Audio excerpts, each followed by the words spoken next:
অন্য এটা ভিডিঅ'লৈ আপোনালোকক স্বাগতম। এয়া চাওকচোন মই নিজৰ স্কিনটো কেনেকৈ যত্ন কৰি ৰাখোঁ ঘৰুৱা সামগ্ৰীৰে, যিখিনি মই ঘৰতে পাকঘৰতে সচৰাচৰ পাওঁ সেইখিনিৰে। আৰু বিশেষকৈ মই বাহিৰত আছোঁ যিহেতুকে ইয়াতে কোনো পাৰ্লাৰ চালাৰৰ কথা নাজানো, আৰু বিশেষকৈ মই চিনিও নাপাওঁ, আৰু ভাষাটো মই তেলেগু ভাষাটো বুজি নাপাওঁ ইয়াৰে। তেলেগু ভাষাটো যিহেতুকে নাজানো, সেইটো কাৰণে পাৰ্লাৰো বিচাৰিবলৈ অসুবিধা। মই ভাবিলোঁ ঘৰতে মই অকণ ঘৰুৱা সামগ্ৰীৰে মই অকণ চেষ্টা কৰি চাওঁ। আৰু কাৰণ ঘৰুৱা সামগ্ৰীবিলাক সদায় ভালেই স্কিনৰ কাৰণে, যিখিনি আমাৰ পাকঘৰত সচৰাচৰ থাকে সেইখিনি বস্তুৰে মই কৰিছোঁ। আহকচোন কি লগাইছোঁ। এয়া মই বেচন লৈছোঁ, বেচন এচামুচ, তাৰপিছত আপোনাৰ এয়া চাউলৰ গুড়ি এচামুচ, আৰু মানে কি মৌ এচামুচ, আৰু কফি এচামুচ, দৈ এচামুচ। কিন্তু মোৰ আজি বিশেষকৈ কফি নাই বাৰু, কফি নাই কাৰণে মই দিব নোৱাৰিলোঁ। এইখিনি ধুনীয়াকৈ মিক্স কৰি লৈ পেলাই পেক এটা বনাই লৈছোঁ।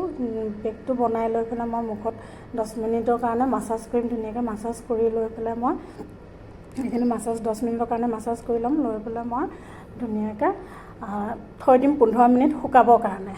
এয়া 15 মিনিট শুকোৱাৰ পিছত মই ধুনীয়াকৈ মুখখন ঠাণ্ডা পানীৰে ধুই আহিম। কিন্তু লগতে মই ফেচ ৱাছ বা চাবোন ব্যৱহাৰ কৰা নাই। আপোনালোকেও নকৰিব। যদি এই ফেচ পেকটো আপোনালোকে মুখত লগাই কেতিয়াবা ট্ৰাই কৰি চায়, তেতিয়াহ'লে লগতে মুখখন ফেচ ৱাছ বা চাবোন ব্যৱহাৰ নকৰিব। এয়া দেখিছে মোৰ ফাইনেল লুকটো।